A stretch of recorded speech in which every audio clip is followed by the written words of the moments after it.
हाम्रो एउटा दाइ हुनुहुन्छ, उहाँ पनि अब नेपालबाटै हुनुहुन्छ है गाइस। उहाँलाई अब सोध्न गइरहेको छु म। अनि दाइ तपाईँको नाम के हो दाइ? मेरो नाम सुरज हो। सुरज हो? हजुर। तपाईँ नेपाल कहाँबाट हो दाइ आउनुभएको? नेपाल म पोखराबाट हो। पोखराबाट हो? हजुर। अनि यहाँ के काम गर्नुहुन्छ दाइ तपाईँ? म यहाँ बर्गरमा थिएँ पहिला, अहिले चप स्टिकमा छु। हजुर हजुर।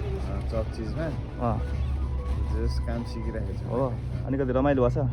रमाइलो भन्दा नि वैदेशिक जीवनको पीडाहरू होइन, नेपाली दाजुभाइहरूलाई अब यो जुन हाम्रो यो राजनीतिक दलहरूले गर्दाखेरि जुन हाम्रो यो दाजुभाइहरू नेपाल आउनु परेको छ नि। नेपाल होइन विदेश भन्नु न। फर्स्ट टाइम म विदेश हो होइन।